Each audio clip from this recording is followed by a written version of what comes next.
Sherry baby.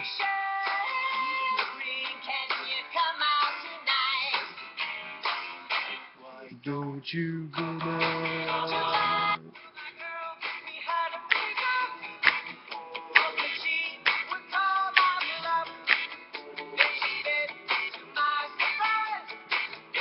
Big girls don't cry, big girls. Yes, in case you haven't noticed, Gare Bearians, we are going over the Gare Bear review with Jersey Boys. Yeah, come on. Yeah, want to fight about it? Yeah, that was horrible, and I'm looking at you, Jerry. Yeah, that was just dumb. That was just dumb on every level.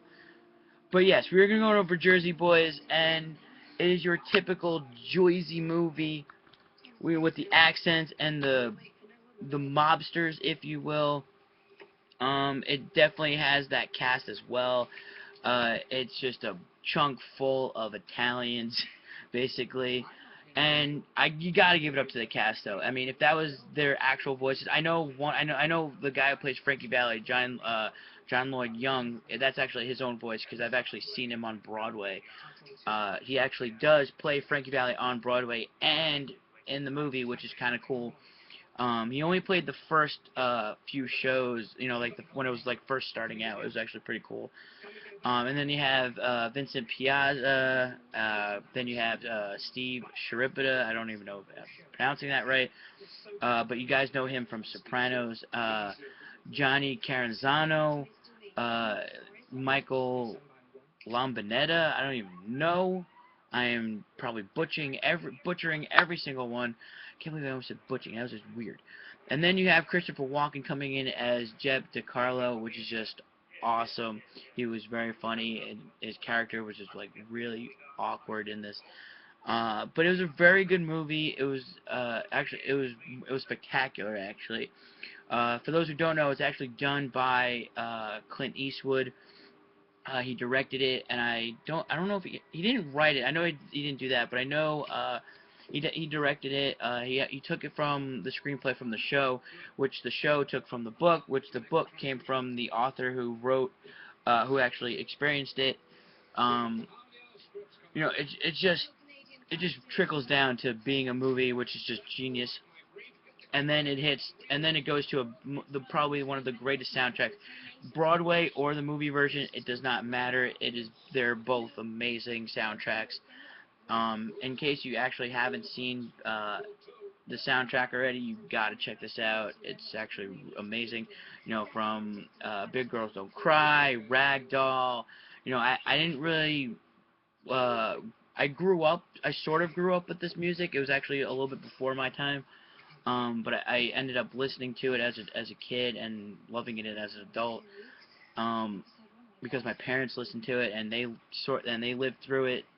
Clint Eastwood, obviously, not to play that card, but he did live through this. He actually probably saw this go down. It was actually really cool to see somebody who actually put his experience in a movie like this, which is what he did, and you kind of saw that in the film. It was actually really fun to watch. The characters were magnificently done by all the cast members, and the songs were just done beautifully and amazing. And now, if you're wondering, yes, obviously the Broadway one is a musical, so keep that in mind. The movie is not a musical. It just happens to have the songs are just placed inside because they're doing concerts or they're singing for executives and other stuff because that's part of the show. That's part of that's part of the the storyline is what they do. So it's actually it just converges into one little thing. So it's actually okay. And they just build to an amazing soundtrack, an amazing story too. It's I know there are many groups that get destroyed along the way, and then they come back together for a reunion tour or just like one show. NSYNC, just saying.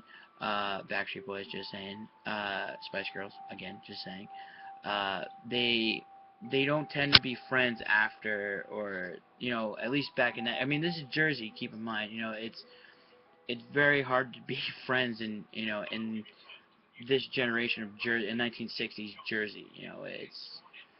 I'm sure there were a lot of mobsters and a lot of backstabbing going on. And when you actually saw that, it was actually a very interesting way that they did it, because they kept on doing flashbacks like in between.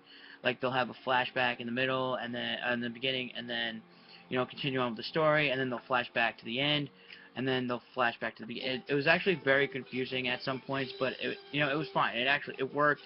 I wasn't completely confused, I guess I could say, but it was there. It worked. I had a fun time. The soundtrack was amazing. It was actually really fun to watch. I bought the soundtrack like immediately after I saw it. It was because it's that good. But keep in mind, it's not all about the songs this is a movie, so it's based on the characters and about the story and the experiences of those characters, which is what you get from this movie. And the poster alone actually shows you what great camaraderie that these boys had, and Frankie Valli and the Four Seasons. It was one of the best bands in the '60s, and I wasn't born, but I think I was like, what, 10? I think maybe 7 when they were inducted into the Rock and Roll Hall of Fame, which was awesome. I didn't really know who those guys were. I knew the music, but I didn't put a face with the music when I was like that age until later on. But you should definitely check this movie out. You'll have a real fun time on it. If you want to buy, I would definitely probably would want to buy it on DVD. But there's one thing that you should do is definitely get the soundtrack, because it actually blows your mind. It's actually awesome. Stay tuned for next time. It's supposed to be Transformers, but due to scheduling, I was supposed to have a special guest on with me. Yes, we're doing a little mix-up here. We're having a special guest for Transformers, but unfortunately, due to scheduling, he can't come. He's doing a little tour. But our next adventure will be with a little alien who actually fell to Earth, and his name is Echo, I believe. So make sure you guys stay tuned for that.